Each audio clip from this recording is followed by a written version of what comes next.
Well, look what happens here. Looks like Dee Dee is explaining why it was that she lied. Okay, now if you're not familiar with what happened, basically Dee Dee's been caught in two lies. Number one, she stated that she was 16 when she was really 18. And the other is that she stated that the reason why she missed Trayvon Martin's funeral is because she was in the hospital. And both of those have been proven to not be true. Now, the real significant one was the fact of her saying that she was 16 when she was 18. By claiming that she was 16, she could keep her name out of the media, and Crump could just basically keep her name concealed, and Mark O'Mara would not be able to interview her because she is a minor. So, pretty interesting here, and she explains right here why she did it. It says, if you read down here, the reason why she made her misstatements is because Trayvon's mother was present during both interviews. Now that's interesting. The state is using as their main witness an interview in which Trayvon's mother was there pressuring her. Now, I'm sure Trayvon's mother wasn't like literally like pressuring her, say, you better say it, you better say it. But it was enough to influence what she was saying. I mean, hey, don't take my word for it. Dee Dee said it right here. The reason why she said what she said was because Trayvon's mother was there. Otherwise, she wouldn't have said what she said. And this is the problem with Dee Dee's testimony. This is what I'm trying to tell you guys, okay? There's just so many things that doesn't fit. And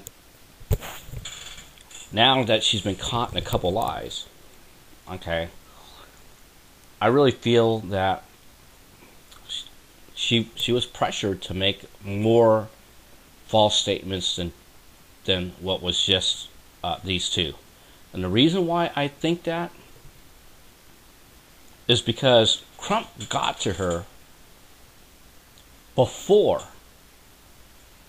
anyone else had gotten to her. Even before the investigators had even known that she existed or had talked to Trayvon Martin, Crump was on the scene.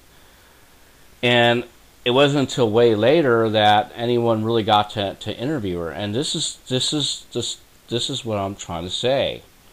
Is I don't like the way this thing was done. If investigators had got a hold of her the very next day after Trayvon died and they interviewed her with no one else there, no one to pressure her, I think we would have seen a different testimony. Again, I can't prove that. I know I cannot prove that.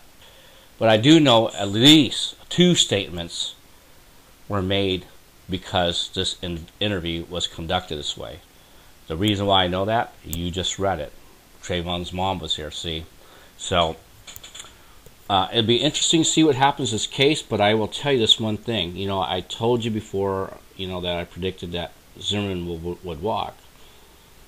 And I'm making another statement, okay, and a prediction, and that is that Mark O'Mara is going to fight and fight and fight to try to get Dee Dee off this case, but the state attorney won't, or Judge Deborah Nelson will not dismiss her.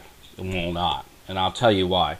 Because without Dee Dee, the case falls apart. There's no witness to say that